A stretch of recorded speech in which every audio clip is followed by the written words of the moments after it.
benefits to us are that we can do better productions. We can spend more money because if we're going in with a group of companies and pooling our resources, we can really, we have more capital to spend on creating a production.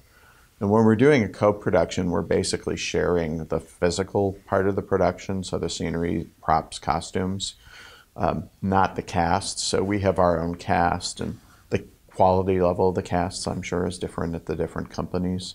But we think it gives us an opportunity to really produce really high standard productions that cost a lot of money, and we share the cost amongst companies. It also then allows all of us to, a production like Turandot that so many opera companies do, we can then rent as well and have additional sources of income. So it's a way to really put together a group of companies that are interested in doing a production and pooling resources to really create something that's spectacular, like this production. They did this production originally for an opera house in South America, and there was a strike, and so it was canceled and never produced. They had put the whole thing, actually been paid for it. So then they were shopping it around to companies, and they found a company that was interested in doing it. And that company approached us about co-producing it with them. We said, yeah. So we were working, and we were like, well, we're trying to find one other partner to come in. Then the company that approached us said, we have real financial problems. We can't do it. So then we dropped it. So then later, 4 companies came to us and said, we know this is productions out there and you were thinking about doing it. If we all came in with you, could you do it? And so at that point, that's when we actually finally built the production. And Pittsburgh was one of those companies, which is why they did it first. Because we then had, even of those 4 companies that came into it originally, one of them dropped out. And so we actually found Seattle to replace them. So it's been a constantly kind of moving thing to try to get it done. It's a huge production because it's got, the scenery is massive. There's not tons of it, but it's massive. And there are like 400 costumes. So it's a big undertaking. And we built it, I guess, 2.5 years ago now in our shops. And it was quite difficult, particularly when somebody else is the producer of the first production. Normally when we do co-production, we stage it first, but it was done in Pittsburgh first, so there were lots of issues with getting costumes delivered on time and the scenery, getting it all to fit in, and there were a couple of little mistakes that had to be fixed, and normally we would just fix them when we had it on stage, but we couldn't do it that way, so it was challenging, but we're excited now to do it. I sang 43 performances up to date. It was 4 different productions in 3 different countries. So it's become one of my favorite roles. One might think that it's not that sympathetic of a character, but my job as an artist to bring sympathy of the audience to my character, and I think Turandot deserves sympathy because she clearly was coming, what we say, out of dysfunctional family, and because of that, she's a little bit love damaged, and she feels that she needs to conquer man. Now, the idea of it is that the smartest man can marry her. The problem of her problem is that she can't find this kind of man.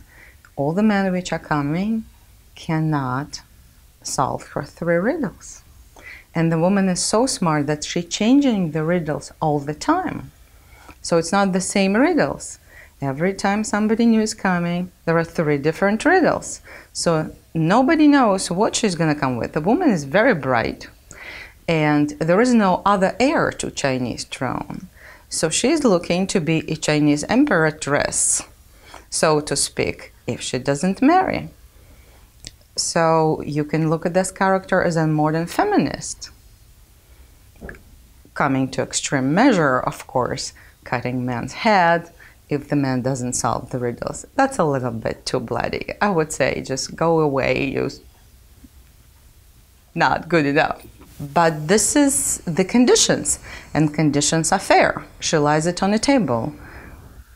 And we hear the opening of the opera is that the Mandarin telling to the crowd that Turandot will marry the man who will solve 3 riddles. If the man doesn't solve 3 riddles, the price is his head. So man coming to it knowingly. This is my justification for my character. Now here is the man, smart and strong, comes, and more than that, not only he solves 3 riddles, but he also gives her another chance by saying, now you solve my riddles, and if you will be able to solve my riddles, then I will die. So in other words, he proves twice that he is smarter. One would think that it's a good idea for a fairy tale. I most certainly would like to think so, because as an actress, it is important for me to connect to the character. And this is my justification. Whether or not it's right, but that's how I feel. Minnesota Opera is like an extended family for me, because they kind of plucked me out of obscurity and gave me my first really huge opportunity, which was to sing Violetta in La Traviata and Queen of the Night in Magic Flute. And that was really awesome, because I was very, very green, and everybody else in the cast was about 10 years older than me. So I was like, you know, the little sister.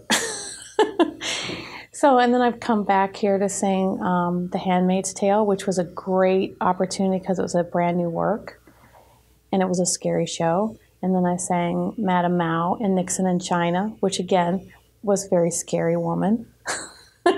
So you see the trend here. Start sweet and then just scary women all the way through. Scary, powerful. But Minnesota, like last night when I got in, it was very nostalgic because the weather is extremely frigid.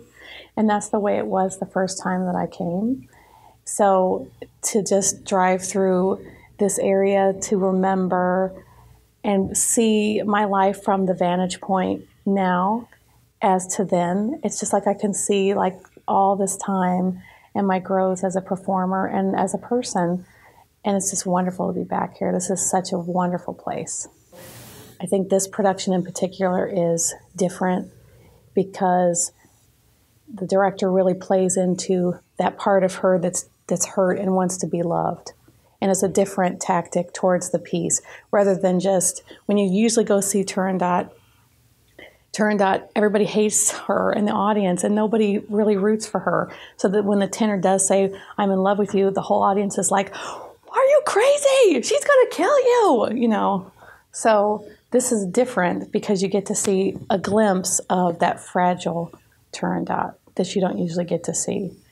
And the music is just this glorious, majestic, heavenly music. I mean, when I listen to the chorus sing that music, it feels like we're in heaven. It feels so close to God because that music is just incredible. And this production is really just as majestic because it's gold and beautiful costumes and it's glittery and shiny, and it's an amazing, amazing production. Because it has incredible melodies in it. the famous Nessun Dorma, all the music which belongs to Liu. The other character in Turandot is Liu, and she has wonderful music. The end of the first act, Non piangere Liu, is so wonderful. The music of Turandot herself is not as beautiful on purpose, because Puccini creates that stern, one-dimensional character. Not one-dimensional, very determined and concentrated on one thing only: keep her freedom. She wants to keep her freedom. And then there is a grand finale. The music is so gorgeous. There are a lot of orchestra, and that's why it's so popular, because it's just simply what call grand opera. So people like that. Until now, it's a huge show, and it's such a wonderful evening to hear and to see.